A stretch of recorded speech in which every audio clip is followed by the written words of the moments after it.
తాకట్లో ఉన్న మీ బంగారాన్ని విడిపించి ఆ రోజు ఆన్లైన్ రేటుకి కొంటాం. Sharma gold company.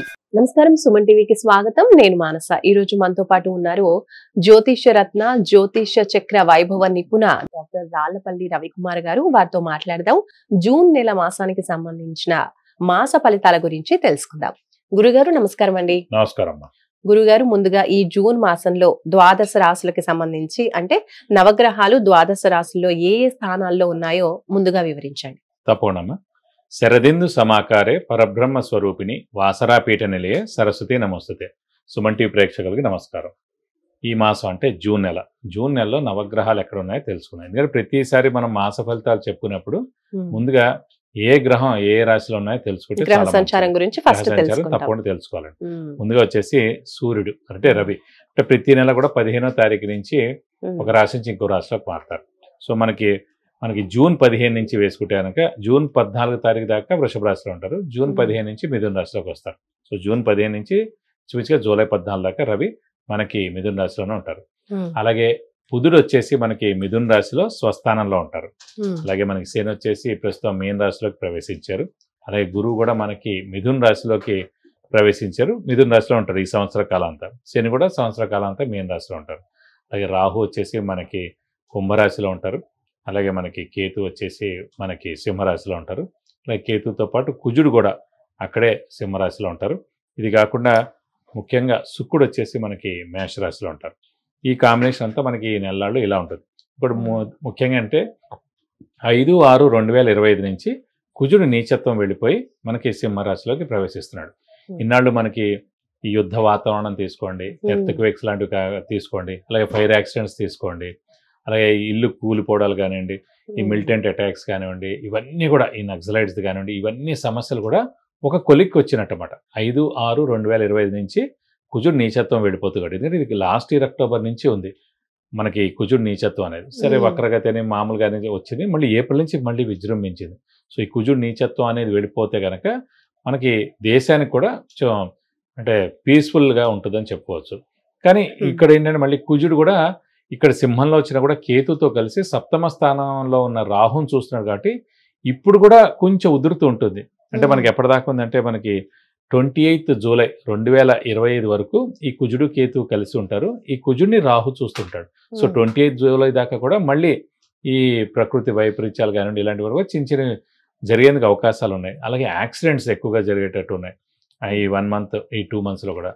అలాగే ట్రైన్ యాక్సిడెంట్స్ అవనివ్వండి, అయితే బస్ యాక్సిడెంట్స్ అవనివ్వండి, ఫైర్ అంటుకోవడం కానివ్వండి, షార్ట్ సర్క్యూట్ కానివ్వండి, ఇల్లు కాలిపోవడం కానివ్వండి, అలాగే చిన్న చిన్న యుద్ధ వాతావరణం కాదు కానీ ఇలా అనవసరమైన చిన్న చిన్నవన్నీ కూడా జరిగేందుకు అవకాశాలు ఉన్నాయన్నమాట. సో కొంచెం జాగ్రత్త వహిస్తే సరిపోద్దని చెప్పుకోవచ్చు. అలాగే మనం ఇప్పుడు ఎక్కువగా మన రాశి ఫలాల్లో వివాహం గురించి వాటి గురించి చెప్పుకుంటాం. ఎందుకంటే వివాహం మెయిన్గా ఏంటంటే ఈ మూఢం అవి ఉన్నప్పుడు చేయకూడదు. అంటే ఏదైనా ఎన్ని శుభకార్యం అంటే ఈ ఇంటి గృహప్రవేశం కానివ్వండి, శంకుస్థాపన కానివ్వండి, అలాగే వివాహం కానివ్వండి, అలాగే ఎంగేజ్మెంట్ కానివ్వండి, ఏదైనా ఎన్ని మేజర్ శుభకార్యాలు ఏవైనా సరే మూఢంలో చేయకూడదు. ఎందుకు మనం అలర్ట్ చేస్తున్నాం అంటే అండి, మూఢం మనకు ఇంచుమించుగా 3 నెలల పాటు ఉందండి. ఫస్ట్ వచ్చేసి ఇప్పుడు 10th జూన్ నుంచి 8th జూలై దాకా మూఢం ఉంది. సో ఈ టైంలో మనం ఏమి అంటే కనీసం పెళ్లి చూపులు కూడా చూడడానికి వీలేదు అనమాట. సో అందుగురించి ఇది మనం వేస్ట్ చేయకూడదు టైం. ఈ ఏడాది గురుబలం బాగా ఉన్న వాళ్ళందరూ కూడా త్వరగా మనం ఫిక్స్ చేసుకుంటే మంచిది. అలాగే మళ్ళీ నవంబర్ 30 నుంచి 13th ఫిబ్రవరి 2026 దాకా అంటే అదొక 75 రోజులు. ఈ 10th జూన్ నుంచి 8th జూలై దాకా తీసుకుంటే 30 రోజులు. చూసి ఓవరాల్గా మనకి 100 రోజులు 105 రోజుల దాకా మూఢమే ఉంటుంది ఈ సంవత్సరం అంతా. కాబట్టి గురుబలం బాగా ఉన్న వాళ్ళ మటుకు గట్టి ప్రయత్నం, మానవ ప్రయత్నం, స్పీడ్గా స్మార్ట్ వర్క్ చేసి ఏదైనా చేసి ఫాస్ట్గా పెళ్లి కుదుర్చుకోవడం అనేది చేసుకుంటే చాలా మంచిది. ఇప్పుడు మిథున రాశి. గురుగారు, మిథున రాశి వాళ్ళకి జూన్ మాసం ఏ విధంగా ఉండబోతోంది? ఏ విషయాల్లో వీళ్ళకి ఎక్కువగా అనుకూలత కనిపిస్తోంది? ఏ విషయాల్లో జాగ్రత్తగా ఉండాల్సిన పరిస్థితులు ఉన్నాయో తెలియజేయండి. తప్పకుండా. మిథున రాశి అనగానే మనకి మృగశిర 3-4 పాదాలు, ఆరుద్ర 1-2-3-4 పాదాలు, పునర్వసు 1-2-3 పాదాలు, ఈ నక్షత్రాల సమూహం అంతా మనకి మిథున రాశిలోకి వస్తుంది. మిథున రాశి వారికి చూసుకుంటే సాధారణంగా గురుబలం తక్కువగా ఉంది. ఎందుకంటే రాశిలోనే గురువు ఉన్నాడు. అలాగే శని వచ్చేసి మనకి దశమ స్థానంలో ఉన్నాడు. దశమ అంటే ఏంటంటే ఎప్పుడు అంటే మన జాతక రీత్యా చూసుకున్నప్పుడు కూడా లగ్నం నుంచి దశమ స్థానంలో శని ఉంటే అప్స్ అండ్ డౌన్స్ లైఫ్లో ఎక్కువగా ఉంటాయి.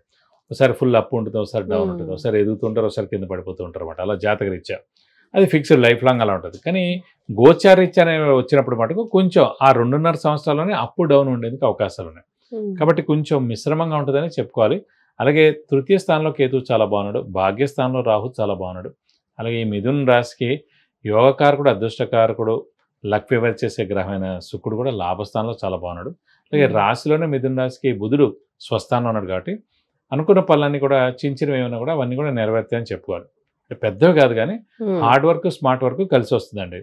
అదృష్టం కూడా బాగానే ఉంది. దైవబలం, దైవానుగ్రహం మటుకు తక్కువగా ఉందని చెప్పుకోవాలి. ఎందుకంటే గురువు రాశిలోనే ఉండడం చేత దైవబలం తక్కువగా ఉంది. అంటే 50% ఉందని చెప్పుకోవాలి. ఎందుకంటే దైవబలం పెంచుకోవాలి, దైవనామస్మరణ చేయాలి, సంఘంలో జరిగే కార్యక్రమాలన్నింటిలో పాల్గొనాలి. సో దేవుడి కార్యక్రమాలు ఏవైనా జరుగుతున్నా కూడా అవన్నింటిలో పాల్గొంటే మంచిది.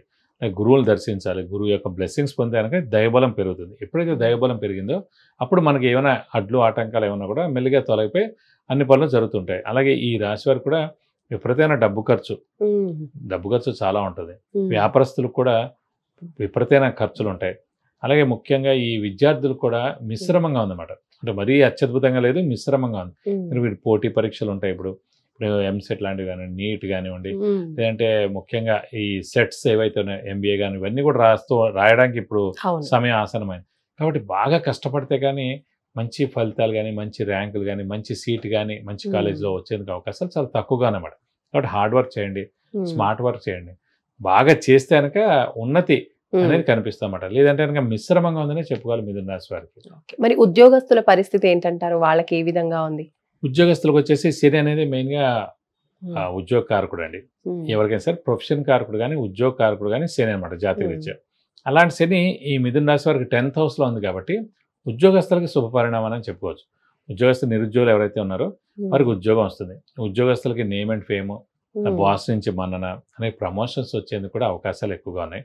అలాగే వీరు కూడా ఫారెన్ టూర్ కానీ, విజిట్స్ కానీ, అసైన్మెంట్స్ కానీ ఇప్పుడు ప్రయత్నిస్తే కనుక ఉద్యోగస్తులు ఎవరైతే ఉన్నారో వారికి కలిసి వచ్చేందుకు అవకాశాలు మాత్రం చాలా ఎక్కువగా ఉన్నాయి.